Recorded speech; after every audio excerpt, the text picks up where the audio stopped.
नमस्कार, दैनिक साथी के डिजिटल प्लेटफॉर्म में आपका स्वागत है। रेवाड़ी नगर परिषद से बड़ी खबर। चेयरपर्सन के पक्ष में उतरे रेवाड़ी शहर के पार्षद। डीडी पावर छीनने के विरोध में रेवाड़ी शहर के पार्षद हुए एकजुट।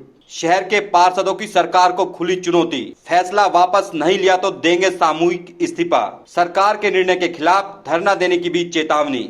बोले, जब सभी पावर अधिकारियों को देनी है तो जनप्रतिनिधियों को चुनने का क्या मतलब। जब चेयरपर्सन के पास वित्तीय पावर ही नहीं रहेगी तो कोई अधिकारी कैसे करेगा सुनवाई। पार्षद बोले, अधिकतर मामलों में अधिकारी कर्मचारी भ्रष्टाचार में पाए जाते हैं संलिप्त। बता दें कि सरकार ने आदेश जारी कर नगर निकाय चेयरमैन से छीने हैं वित्तीय अधिकार। सरकार का तर्क, रुकेगा भ्रष्टाचार। पार्षद बोले, मनमाना फैसला, सरकार को चुनाव में झेलना पड़ सकता है नुकसान। चुनाव के वक्त कहा था पावर बढ़ाएंगे, लेकिन कर दी खत्म। एक दिन पहले ही जींद में प्रदेश भर के चेयरमैन निर्णय के खिलाफ हुए थे एकजुट। अब पार्षदों ने किया ऐलान, खुलकर लड़ेंगे लड़ाई। अब आपको दिखाते हैं किस तरह से रेवाड़ी नगर परिषद में सरकार के फैसले के खिलाफ पार्षद एकजुट हुए और एक के बाद एक किस तरह से निर्णय को तुगलकी फरमान बताया। मैम, जो सरकार ने चेयरपर्सन डीडी पावर खत्म की है, इसको लेकर क्या देखते हो आप, क्या लगता है? इस हरियाणा सरकार ने जो नगर परिषद प्रधानों की डीडी पावर खत्म की है, ये सरकार का जो निर्णय है ये बिल्कुल गलत है। क्योंकि जब जनप्रतिनिधियों की पावर ही खत्म हो गई तो जनप्रतिनिधियों का काम क्या रह गया। जबकि करना ये चाहिए कि जो भी जनप्रतिनिधि जनता ने चुनकर भेजे हैं उनकी पावर को हरियाणा सरकार को बढ़ाना चाहिए, ना कि उनको घटाना चाहिए, जिससे जनप्रतिनिधि अपने काम को बिल्कुल फ्री होकर कर सकें और एक अच्छे तरीके से कर सकें। और जब उनके पास पावर होगी तो वो शहर में विकास भी करा पाएंगे, प्रदेश में विकास करा पाएंगे। तो जिन चीज़ों पर हरियाणा सरकार को ध्यान देना चाहिए उन चीज़ों पर तो ध्यान देती नहीं है, और वो तो पावर अपने जनप्रतिनिधियों की पावरों को बढ़ाने के बजाय घटाने का काम कर रही है। तो ये जो हरियाणा सरकार का डिसीजन है ये बिल्कुल गलत है और बेबुनियाद है। पावर जैसे छीन लिए, क्या विकास कार्यों में कुछ कैसा असर पड़ेगा? देखिए, अगर नगर परिषद प्रधानों के पास पावर नहीं होगी तो विकास कार्यों में पूरी तरह से फर्क पड़ेगा, क्योंकि विकास कार्य पूरी तरह से होंगे ही नहीं। जो भी सरकारी यहाँ पर अधिकारी आएंगे वो अपनी मनमानी करेंगे। मानो सीओ को ही पावर दे दी, डीडी पावर सीओ को दे दी गई, तो सीओ अपनी मनमानी से काम करेंगे। हमारे नगर परिषद प्रधानों के पास अगर पावर होगी तो उन्हें ये पता है कि शहर के अंदर कहाँ पर काम कराना है, कहाँ नहीं कराना है, हर गली हर कूचा सीओ को नहीं पता है। ये हमारे यहाँ के जो लोकल जनप्रतिनिधि हैं ये उनको पता है। तो शहर का विकास जितना अच्छा हमारे प्रधान करा सकते हैं, पार्षद करा सकते हैं, उससे अच्छा कोई नहीं करा सकता। लेकिन सरकार अपनी तरफ से कुछ भी कर सकती है, और ये डिसीजन क्यों लिया है ये बात तो सरकार ही बताएगी। लेकिन हमारी दृष्टि से ये डिसीजन सरकार का गलत है। सरकार को अगर डिसीजन ही लेने थे तो सरकार को विकास कार्यों पर, प्रदेश के विकास कार्यों पर डिसीजन लेने थे। अधिकारियों पर, उन अधिकारियों पर लगाम कसनी थी जो शहर के विकास के काम को पूरी तरह से नहीं देख रहे हैं। कहीं सड़क बन रही है वहाँ जाकर अधिकारी नहीं देखते, या हर जगह तो चेयरपर्सन खड़े नहीं होंगे। और कहीं काम की क्वालिटी पर ध्यान देना चाहिए, प्रदेश के अंदर विकास पर ध्यान देना चाहिए, ना कि जनप्रतिनिधियों की पावर को छीन लेना चाहिए। ये तो जनता से सीधा एक संपर्क उन्होंने ख़त्म कर दिया। और अगर इनके पास पावर नहीं है तो नगर परिषद का कोई मतलब नहीं रह जाता। सरकार को करना चाहिए, जैसे डिस्ट्रिक्ट सेक्रेटरी जैसे ऑफिस बने हुए हैं ऐसे ही आम ऑफिस बना दे, सारे काम अधिकारी ही कर लेंगे जब जनप्रतिनिधियों की आवश्यकता ही नहीं है। तो देखिए, इन चीज़ों से बिल्कुल भी भ्रष्टाचार खत्म नहीं होगा, बल्कि एक अव्वल दर्जे का भ्रष्टाचार हो जाएगा। क्योंकि उन्होंने तो इस डिसीजन को लाकर नगर परिषद के सभी प्रधान और ईओ को भ्रष्टाचारी बता दिया अपनी नज़र में। तो उन्होंने तो हमारे जनप्रतिनिधियों को खराब कर दिया। सरकार की नज़र में जनप्रतिनिधि तो भ्रष्ट हो गए और अधिकारी अच्छे हो गए। तो ये तो एक भ्रष्टाचार को बढ़ावा देना है, ना कि भ्रष्टाचार को कम करना है। चेयरपर्सन जैसा सिद्ध चुनाव से लोगों ने चुनकर भेजा है, क्या आगे आने वाले चुनाव में चेयरपर्सन कितनी वैल्यू है? अगर यही हाल रहा तो चेयरपर्सन की वैल्यू का तो कोई सवाल ही नहीं उठता। आज तो सरकार ने ये डिसीजन लिया है, कल को वो कोई और डिसीजन ले लेंगे, तो फिर लोग क्यों लड़ेंगे इलेक्शन? जब उनके पास पावर नहीं होगी तो लोग किस लिए इलेक्शन लड़ेंगे, किस लिए पार्टी के सिंबल पर इलेक्शन लड़ेंगे?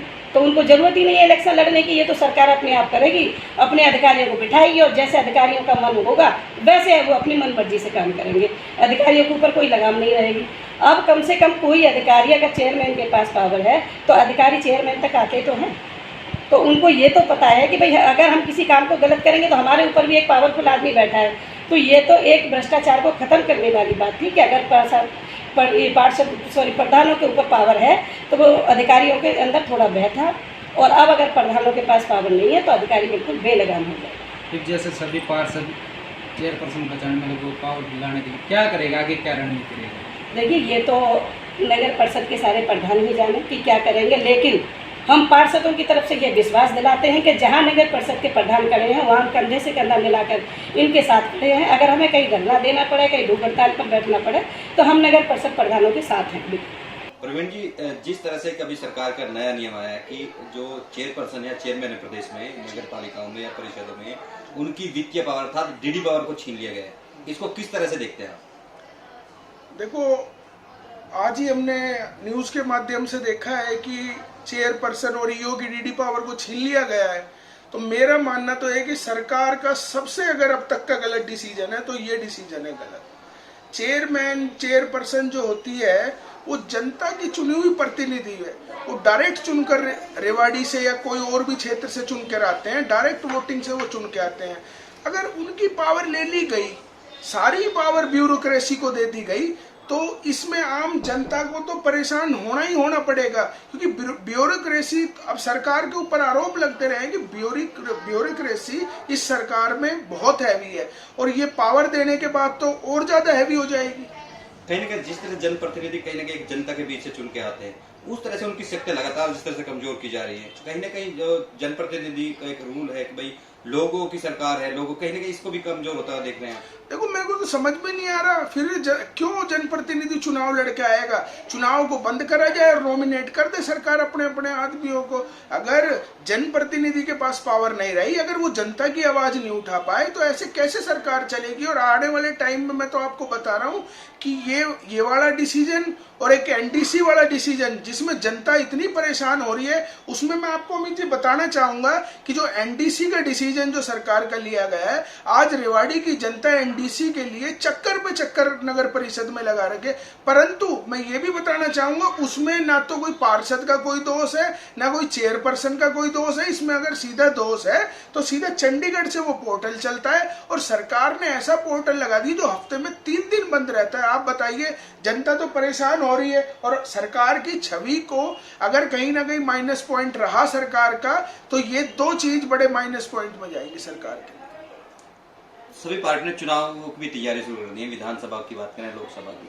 ये जिस तरह से डिसीजन लगातार लिया, कहीं ना कहीं सरकार के जो आगे भी चुनावी रणनीति उसको भी प्रभावित कर सकती है। बिल्कुल प्रभावित करेगी। और ये मेरे को समझ नहीं आ रहा कि मैं तो यही कहूंगा, मुख्यमंत्री जी के कैसे सलाहकार है जो ऐसी ऐसी सलाह दे रहे हैं, और रोज नया नया आप देख रहे हो, नए नए डिसीजन लिए जा रहे हैं। ऑनलाइन सिस्टम पूरा कर दिया गया। आज राशन कार्ड जो बीपीएल राशन कार्ड है, आज 1.5 साल से उनका पोर्टल बंद हो रहा है। पीले कार्ड में आप किसी बच्चे का नाम नहीं चढ़ा पा रहे हैं। तो ये सरकार पता नहीं क्या मनसा से, मेरे को समझ में नहीं आ रहा कि भी क्या चला रहे हैं, क्या कहते हैं।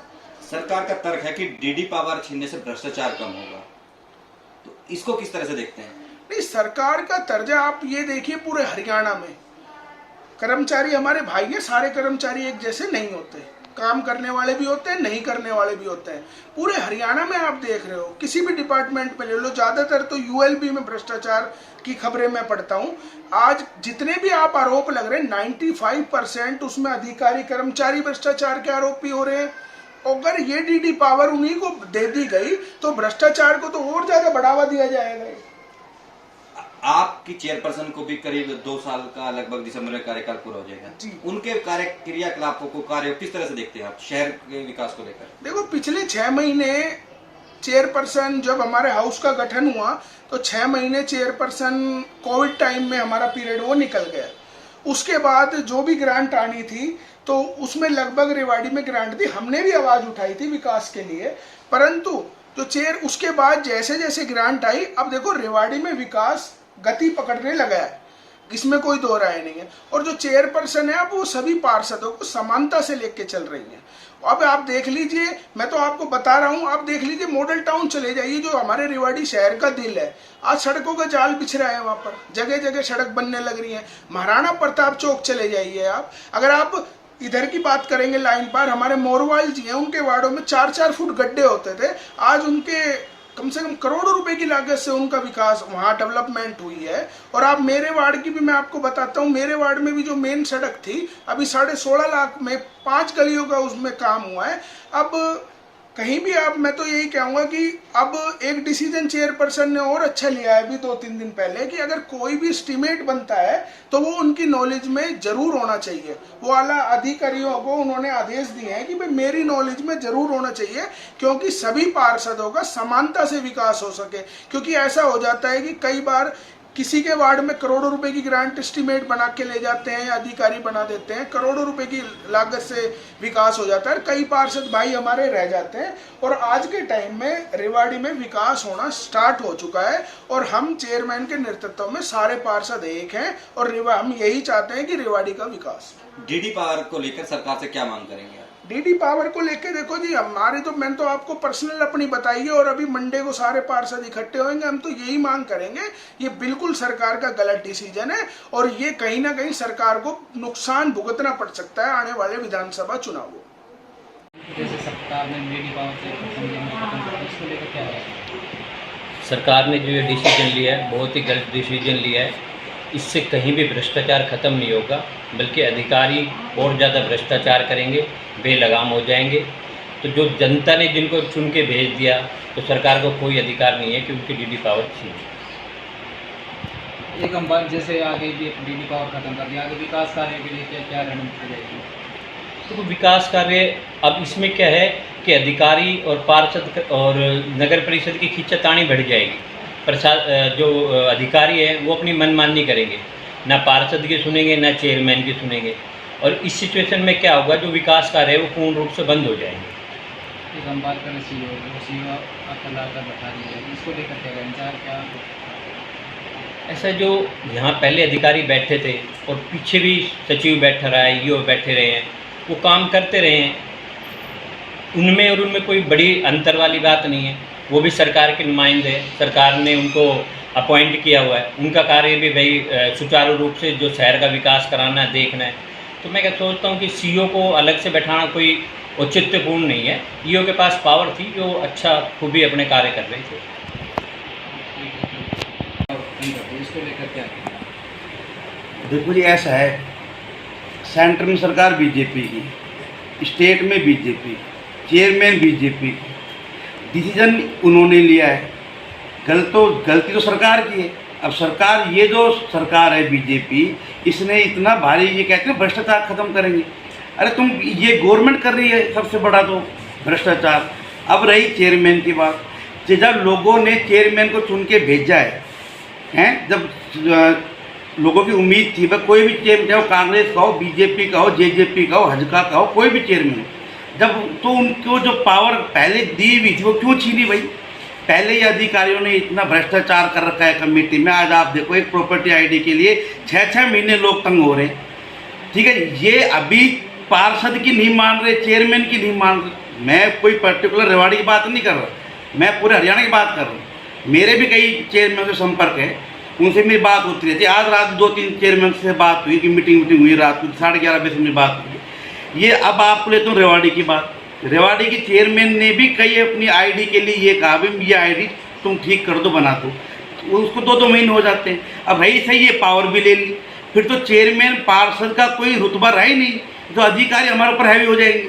भाई गवर्नमेंट को सोचनी चाहिए, तुम जनता ने तुम्हें आज सीएम बना दिया, ये कोई कि तुम अपने ही आदमियों का, चलो मैं तो दूसरी पार्टी का हो गया, भाई तुम्हारे ये नीचे वर्कर हैं, तुम्हारे इसमें रीढ़ की हड्डियाँ हैं, जो पार्षद है, जनता है, चेयरमैन है, ये तुम्हारे चुनाव में हेल्प करती है, हर तरह की रात दिन तुम्हारे लिए करती है, और तुम इनके ही पीठ पे वो घोप रहे हो छुरा।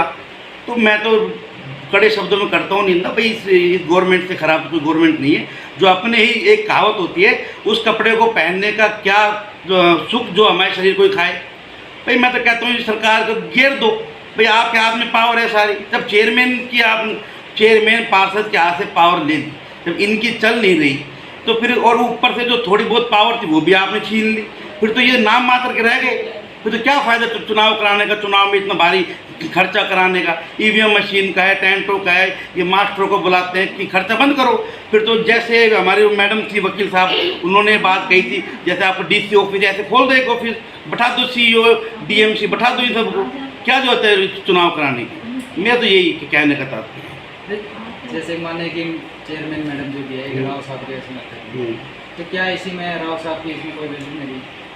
तो राव साहब का तो ऐसा है, जिस प्रकार से आप ये रोज़ सुन रहे हो, राव साहब के जो पास के जो व्यक्ति थे, जैसे बनवारी लाल जी है, लक्ष्मण है, और ये इनको जब इनका तो पॉलिटिक्स की बात है, जब अब सुधा यादव को जब ये लिया है तो सभी छोड़ के वहाँ भाग गए।